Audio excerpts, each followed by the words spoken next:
Bienvenue dans un nouvel épisode de Soluble. Aujourd'hui, je souhaite parler d'une solution qui pourrait nous aider à atteindre nos objectifs climatiques et même, selon certains, nous donner plus d'énergie qu'il n'en faudrait. Mais on va voir que nous sommes qu'au début de cette hypothèse. Bonjour Miko Blujon-Méred. Bonjour Simon. Tu es un analyste, conférencier et un enseignant spécialisé dans la géopolitique et la géoéconomie du changement climatique. C'est dans ce cadre que tu travailles plus spécifiquement sur le sujet de l'hydrogène. Tu enseignes à Sciences Po, à HEC Paris, mais aussi au Maroc, à l'université Mohamed VI Polytechnique.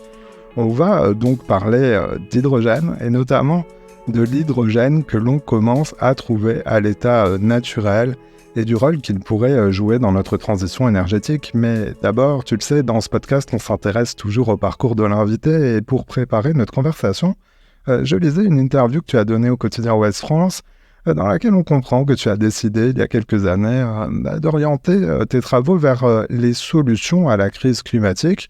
Est-ce que tu peux nous parler un peu de ton parcours et pourquoi cette orientation vers les solutions ? Au départ, je suis spécialiste plutôt des sujets de géopolitique et de marché des régions polaires, l'Arctique et l'Antarctique.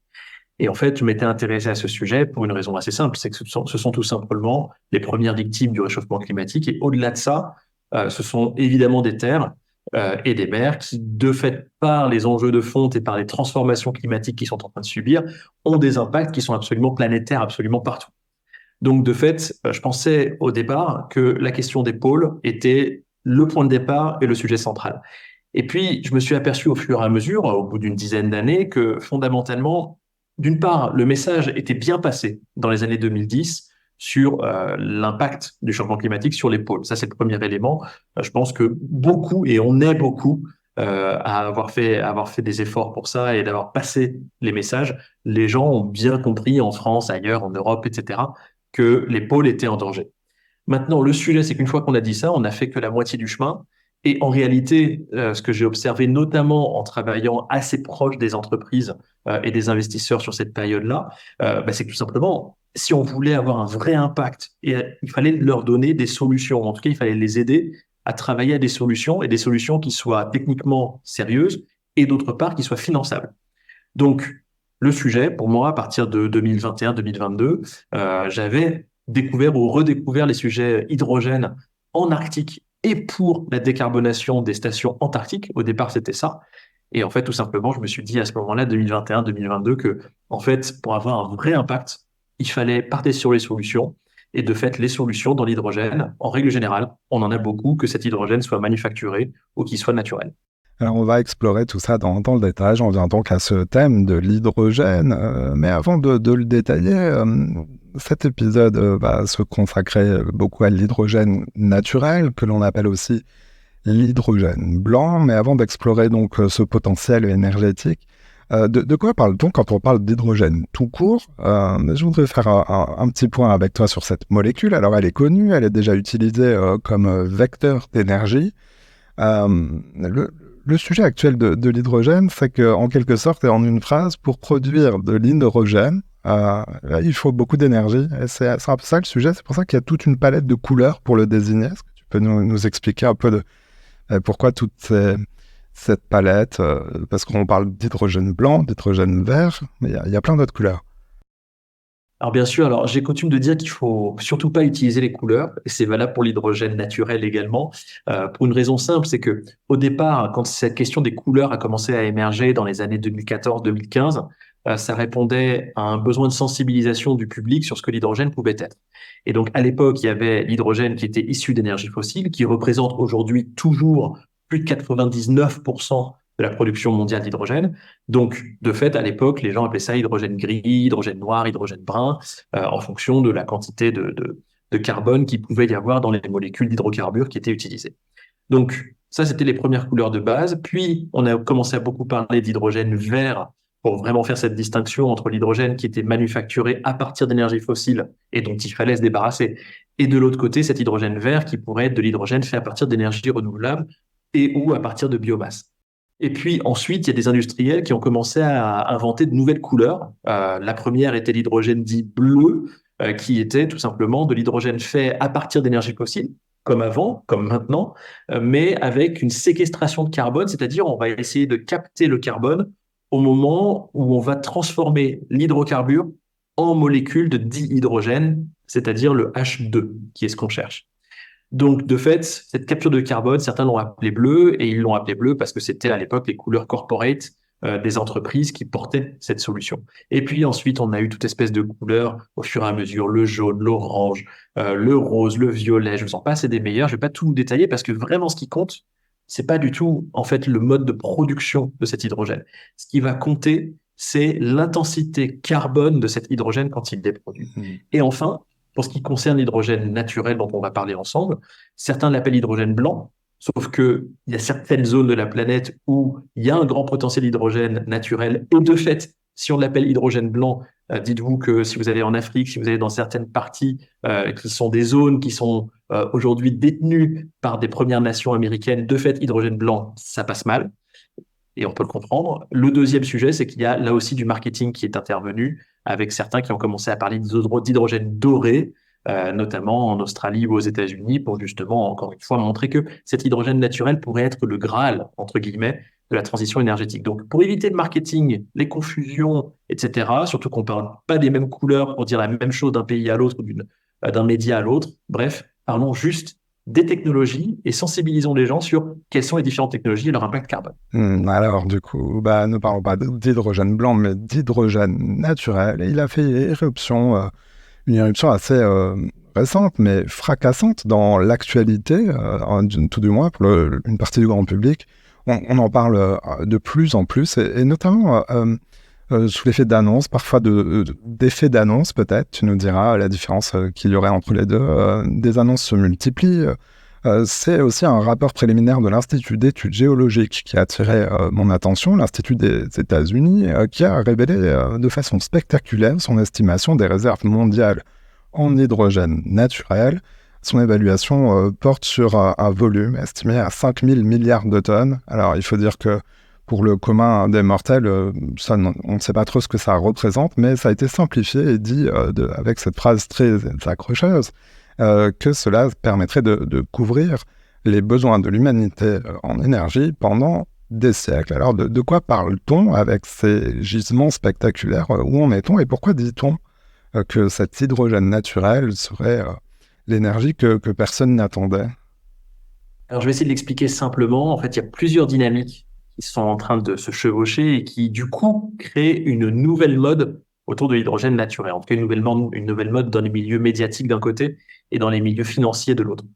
En fait, le premier sujet, c'est déjà où on en est avec l'hydrogène, on va dire normal, c'est-à-dire l'hydrogène manufacturé. Là, pour le coup, celui qu'on voulait développer dans les années 2000, 2010, etc.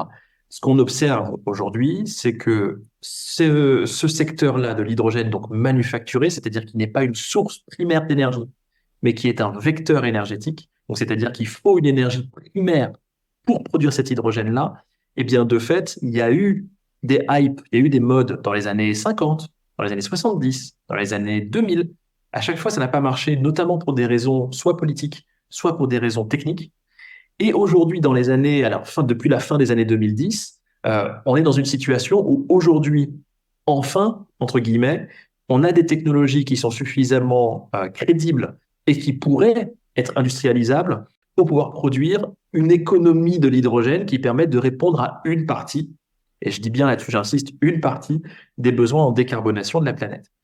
Et donc, ce qui est en train de se passer, c'est que cet hydrogène-là, manufacturé à partir de verre, avec séquestration de carbone, ce que vous voulez, bref, cet hydrogène-là, on est en train aujourd'hui d'entrer dans une phase du marché qui est une phase de consolidation, c'est-à-dire que les premiers projets promis dans les années 2010 ou après la crise Covid sont en train d'être matérialisés, des usines de fabrication d'électrolyseurs ou des premiers projets de production à très grande échelle, etc., etc. Mais il y a aussi beaucoup de perdants. Il y a aussi beaucoup de perdants qui ne sont pas au rendez-vous de leurs promesses, qui n'ont pas les financements, qui sont dépendants de l'augmentation du coût du capital ou de l'inflation, qui ne sont pas des facteurs liés à l'hydrogène, mais qui sont complètement exogènes du coup à ce secteur de l'hydrogène. Bref. Donc, il y a, si vous voulez, un moment où on est en train de remettre en cause, pour certains en tout cas, le potentiel de l'hydrogène manufacturé à partir d'énergies renouvelables. C'est une erreur parce que fondamentalement, aujourd'hui, les technologies et les premiers projets sont là et sortent bien de terre, mais pas à la hauteur de ce qu'on attendait. Donc, dans ce contexte-là, les médias d'un côté, des financiers, des influenceurs, etc., se sont rués sur ce sujet de l'hydrogène naturel quand ils ont compris le véritable potentiel que ça aurait, que ce soit d'un point de vue de l'intensité carbone, puisque l'hydrogène naturel est un hydrogène donc pas manufacturé, un hydrogène qu'il faut aller chercher dans le sous-sol ou qu'il faut capter quand l'hydrogène arrive jusqu'à la surface, voire même est dégagé vers l'atmosphère. Ça, c'est un premier élément.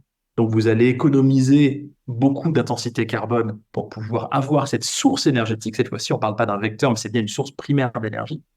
Et le deuxième sujet, c'est la question du coût. Parce qu'effectivement, prendre une ressource qui est naturelle, la canaliser, la condenser et l'amener jusqu'au marché, ça coûte moins cher, tout simplement, que de devoir mettre des panneaux solaires, des éoliennes, bref, manufacturer une énergie pour ensuite utiliser cette énergie manufacturée pour manufacturer de l'hydrogène dans un deuxième temps. Donc, c'est ces deux éléments-là qui intéressent tout le monde en ce moment. Alors, on va tirer un petit peu les fils ensemble de ce que tu dis. Alors, je vais évoquer dans l'introduction, face au réchauffement climatique en cours, l'enjeu est donc de limiter, de contenir sous la barre de plus de 1,5 à plus 2 degrés la température moyenne de la planète d'ici à 2100. C'est l'objectif que les États se sont donnés. Et pour cela, on le sait, il faut sortir des énergies fossiles, car en les brûlant, elles émettent des gaz à effet de serre, un effet de serre qui est donc le principal responsable du réchauffement climatique. C'est là, dans ce contexte, mais je tenais à le rappeler, que donc l'hydrogène est cité souvent comme une des briques qui permet donc de faire cette transition énergétique, donc sans pétrole. L'hydrogène a l'avantage de ne pas émettre de CO2 lors de son utilisation. Quelle place a-t-il réellement dans la transition énergétique telle qu'elle se construit et telle qu'elle accélère actuellement? En fait, la littérature scientifique, elle est assez claire aujourd'hui et elle fait assez consensus à l'échelle mondiale. C'est-à-dire qu'on ne pourra pas arriver à la neutralité carbone totale, complète, sans avoir une partie de l'économie et une partie de la ressource énergétique qui provient d'hydrogène décarboné. Donc, une fois qu'on a dit ça, la question, c'est combien d'hydrogène faut-il? Et donc là, évidemment, les trajectoires vont différer en fonction des intérêts, en fonction des hypothèses qui sont prises, etc. Mais la littérature scientifique disponible aujourd'hui évoque entre 5 et jusqu'à 25% de pénétration de l'hydrogène décarboné dans un mix énergétique mondial pour pouvoir arriver à cette neutralité carbone mondiale. Donc 5 à 25%, ça représente des intérêts financiers qui sont colossaux et qui attirent évidemment investisseurs, industriels, États. Ça, c'est la première chose. Et le deuxième sujet, c'est que de fait, oui, l'investissement de départ est lui-même colossal parce que l'hydrogène va être une énergie, surtout quand c'est un hydrogène vecteur d'énergie et pas source d'énergie, qui va être cher. Donc aujourd'hui, le sujet qu'on a sur l'hydrogène, il est le suivant, c'est qu'il y a des États à travers la planète. Il y a aujourd'hui 83 États en date de fin février 2024 qui ont des stratégies nationales hydrogène d'une manière ou d'une autre. Et ces États-là, il y a ceux qui ont fait le choix de bien canaliser cet hydrogène, donc cette énergie chère, vers les secteurs qui ne pourraient pas être décarbonés sans hydrogène. Et de l'autre côté, il y a d'autres États qui sont en train de faire du saupoudrage et qui sont en train de mettre de l'hydrogène un peu à toutes les sauces. Et là, pour le coup, on a à la fois une déperdition d'argent, d'investissement pour la transition, et de l'autre côté, on a aussi une déperdition de ressources, parce que tout simplement, faire du saupoudrage, ça n'a aucune efficacité, ou en tout cas, c'est une efficacité moindre, bien moindre, que de faire de la canalisation des investissements vers des solutions qui ne peuvent pas être décarbonables autrement qu'avec l'hydrogène. Donc la situation aujourd'hui, c'est que on est très loin dans l'hydrogène des trajectoires nécessaires pour arriver à la neutralité carbone. C'est-à-dire qu'aujourd'hui, l'Agence internationale de l'énergie explique qu'il faudrait arriver à un niveau de production d'hydrogène décarboné de l'ordre d'environ 52 millions de tonnes d'hydrogène par an pour l'hydrogène fait à partir d'énergie renouvelable. Et il faudrait aux alentours de 18 millions de tonnes d'hydrogène par an d'hydrogène fait à partir d'énergie fossile avec séquestration de carbone. Et vous combinez les deux, ça vous donne le besoin de manufacture d'hydrogène, donc non naturel, qu'il faudrait livrer à l'échelle mondiale en 2030, c'est-à-dire dans moins de 6 ans maintenant, pour pouvoir être sur les trajectoires de neutralité carbone nécessaires à atteindre les objectifs de l'accord de Paris. Et aujourd'hui, on y est très très loin, puisque si on prend tous les projets annoncés dans le monde, même ceux qui sont vraiment juste annoncés, qui n'ont même pas encore d'études de faisabilité, juste l'annonce, on a aujourd'hui, à fin 2023, 10 millions de tonnes en 2030 d'hydrogène fait à partir de fossiles avec capture de carbone et 28 millions de tonnes d'hydrogène fait à partir d'énergie renouvelable. Donc on est très, très loin du compte. Et c'est aussi pour ça, donc, qu'il y a un intérêt massif sur cette question d'hydrogène naturel, parce que pour le coup, peut-être que ce serait plus rapide, plus simple, je dis bien peut-être, c'est encore des hypothèses bien sûr, de pouvoir exploiter cet hydrogène naturel pour pouvoir atteindre plus rapidement ces objectifs de production d'hydrogène chaque année pour être dans les trajectoires compatibles avec l'accord de Paris. Oui, parce qu'on comprend que l'accès donc à de l'hydrogène à l'état naturel pourrait donc faire grimper l'utilisation de l'hydrogène de façon assez mécanique, mais aussi pour des raisons tout à fait objectives de coût.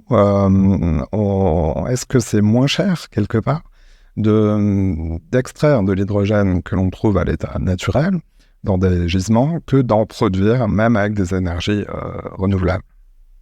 En théorie, oui.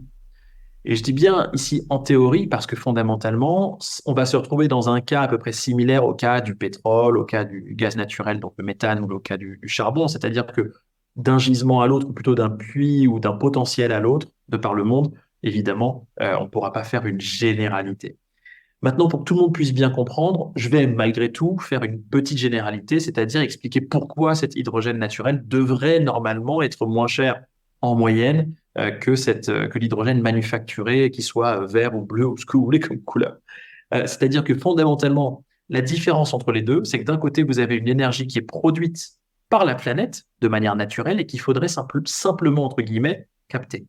De l'autre côté, vous allez avoir un vecteur énergétique qu'il va falloir produire à partir d'une énergie qu'il va falloir elle-même produire. Donc, c'est-à-dire que dans le cas de l'hydrogène manufacturé, il va falloir qu'il soit fait à partir de renouvelables ou pas.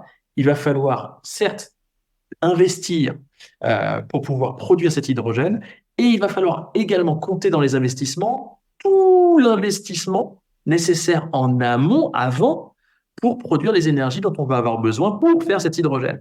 Donc, je pense qu'ici, tout le monde peut comprendre assez facilement que d'un côté, vous avez une énergie qui vaut zéro parce qu'elle est produite par la planète, comme le pétrole, comme le gaz, etc., et qui a une valeur une fois que vous arrivez à l'extraire de ce que la nature vous offre.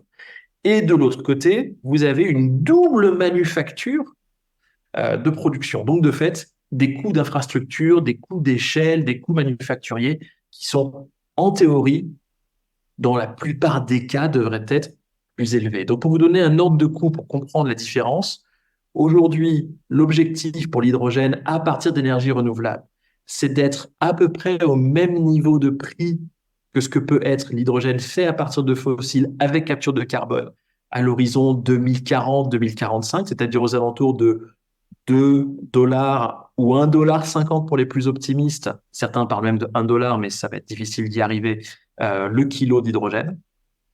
Et de l'autre côté, pour ce qui est de l'hydrogène naturel, on a déjà un certain nombre d'estimations pour certaines possibilités d'exploitation un peu partout dans le monde qui nous parlent d'un coût de production de l'ordre de 60 centimes, 80 centimes, 1 euro ou même 1,20 € ou 1,50 $. Bref, c'est-à-dire des coûts de production qui seraient de fait compétitifs, non seulement avec l'hydrogène issu d'énergie renouvelable, avec l'hydrogène issu de fossiles avec capture de carbone, mais même en fait avec l'hydrogène issu de fossiles tel qu'il est fait aujourd'hui tout court. Donc c'est ça en fait qui génère un intérêt à la fois des investisseurs, des régulateurs, des politiques. Et puis cet hydrogène-là, en fait ce que les études sont en train de montrer au fur et à mesure de la publication, des publications académiques, c'est qu'il y en a potentiellement dans de très nombreuses régions du monde. Et ce qu'il va falloir maintenant évaluer, c'est quelles sont ces ressources qui sont effectivement commercialisables et quelles sont celles qu'on va laisser dans le sous-sol. Alors ça, c'est le travail des géologues, c'est le travail des entreprises qui investissent justement dans ces explorations. La France, la France se positionne comment, en tout cas en termes de ressources à espérer dans son sous-sol? Alors, je ne peux pas répondre à cette question parce que tout simplement, on n'a pas aujourd'hui une estimation nationale de ce qu'il pourrait y avoir en France comme ressources. Il y a des annonces qui ont été faites et la hype qu'on est en train de vivre, la mode qu'on est en train de vivre, elle vient du fait que en mai 2023, il y a une équipe de chercheurs de l'Université de Lorraine, donc du CNRS, avec des acteurs privés associés, qui ont annoncé qu'ils ont trouvé un potentiel d'émanation d'hydrogène naturel, donc en Lorraine, qui, si toutes les mesures sont vues, si toutes les projections se vérifient, etc., pourrait permettre à la France de produire avec cette seule émanation-là, ce gisement, si vous voulez qu'on parle comme dans le secteur pétrolier ou gazier, euh, et ce gisement-là pourrait potentiellement fournir quelque chose comme 42 millions de tonnes d'hydrogène à lui seul. Donc si on prend juste ce chiffre-là, et qu'on se dit, ça c'est la référence potentielle pour la France pour un potentiel gisement en Lorraine, eh bien de fait, vous comprenez tout de suite pourquoi ça intéresse tous les partis, que ce soit des hommes politiques de gauche, de droite, du centre, d'extrême droite, etc. Ça intéresse, parce que de fait, c'est une ressource qu'on n'imaginait pas ou peu, en tout cas pas dans l'espace public jusqu'à maintenant, et qui de fait est là. Donc qui permettrait à la France de solutionner un sujet qui est sa dépendance aux importations d'énergie, puisque aujourd'hui, la France importe 98% de ses ressources en hydrocarbures. Donc, de fait, ça, c'est le premier sujet. Ensuite, la deuxième manière de vous répondre, et je vais faire court, c'est de dire qu'aujourd'hui, en France, en fait, cette mode de l'hydrogène naturel, certes, elle a émergé ou réémergé en 2023, mais ça fait bien longtemps qu'en France, on a des chercheurs, des universités, des laboratoires et même des entreprises de petite ou grande taille qui cherchent ou qui, en tout cas, ont quantifié des potentiels d'hydrogène naturel. Et c'est ce qui fait qu'aujourd'hui, l'écosystème de recherche géologique français est parmi les 3 plus importants au monde, avec les Américains, avec les Russes. Et si je pousse un petit peu, je pourrais ajouter également aussi nos amis australiens qui sont là aussi en train de miser beaucoup sur ce potentiel d'hydrogène naturel. Donc la France est très bien positionnée sur le volet recherche et maintenant doit faire l'effort de développer le sujet industrialisation, ou en tout cas comment on passe d'une ressource potentielle à une ressource qui est monétisable. Alors, on se projette là, cette fois, dans l'avenir. Si les explorations de gisements d'hydrogène naturel confirmaient cet immense potentiel et leur disponibilité en grande quantité comme source d'énergie, peux-tu nous aider un peu à nous projeter? Que faut-il comme investissement pour une utilisation à grande échelle? Alors là, je pense à la question des infrastructures. Est-ce qu'il faut repartir de zéro ou on peut utiliser, reconvertir des infrastructures? Je pense notamment aux infrastructures gazières. Alors là, qu'on parle d'hydrogène naturel ou d'hydrogène manufacturé, en gros, les infrastructures seraient les mêmes, en tout cas, les défis sont les mêmes. Et de la même manière, la demande finale est la même. C'est-à-dire que fondamentalement, s'il n'y a pas de demande pour cet hydrogène, c'est-à-dire si les industriels ne jouent pas le jeu de l'hydrogène pour la transition énergétique, notamment dans les industries qui ne pourraient pas atteindre la neutralité carbone juste par une électrification directe. Eh bien, tout simplement, si les industriels ne jouent pas le jeu, si la demande n'est pas au rendez-vous, vous pouvez avoir tous les potentiels d'hydrogène naturel, avoir toute la capacité manufacturière de faire de l'hydrogène manufacturé à partir d'énergies renouvelables que vous voulez, tout simplement, il n'y aura pas de marché. Donc, ce qui était assez intéressant, c'était de voir comment la vague des stratégies nationales hydrogène sur la période 2017-2022 mettait beaucoup l'accent sur la production d'hydrogène, c'est-à-dire investir pour faciliter la production de cet hydrogène, pour créer un marché par la production, par l'offre. Et ce qu'on est en train de voir maintenant dans les nouvelles vagues d'actualisation de stratégies hydrogène nationales, que ce soit en Allemagne, que ce soit au Japon, que ce soit en Corée du Sud ou encore en France, en Australie, en Nouvelle-Zélande, c'est de voir comment, depuis donc 2023, les régulateurs et ou les politiques ont compris qu'il y avait un déséquilibre entre l'offre et la demande qui était tel que tant qu'il n'y avait pas de demande, fondamentalement, cette offre, on pouvait la subventionner, on pouvait investir massivement, elle ne déboucherait sur pas grand-chose. Donc, il nous manque aujourd'hui de la demande. C'est ce sur quoi vont de plus en plus miser les nouvelles stratégies nationales hydrogène dans ce moment. Et cette question des infrastructures, que ce soit des infrastructures nouvelles, donc des hydrogénoducs, par exemple, comme on parle de gazoducs, évidemment, ou d'oléoducs, bien sûr. Donc des hydrogénoducs, pourquoi pas.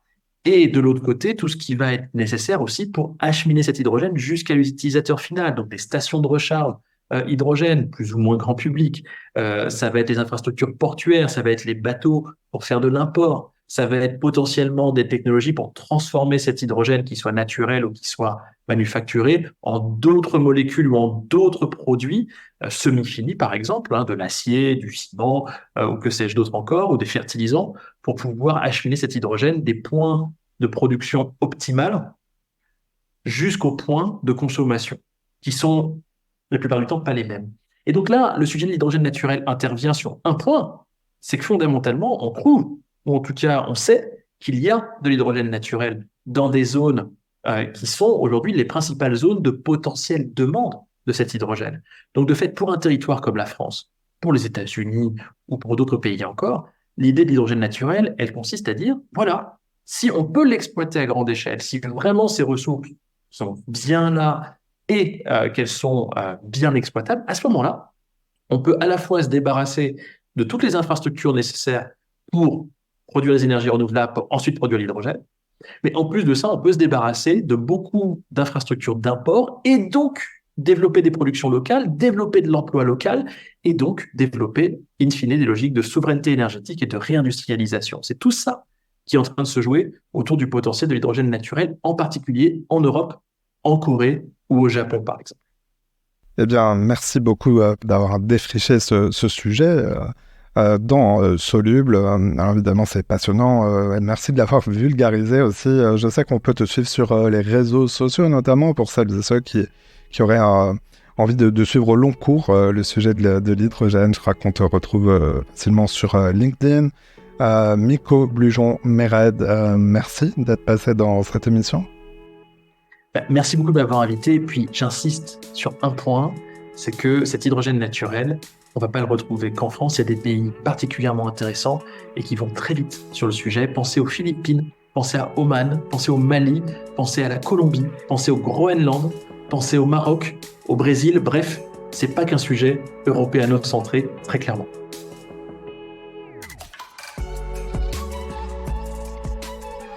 Voilà, c'est la fin de cet épisode. Si vous l'avez aimé, notez-le, partagez-le et parlez-en autour de vous.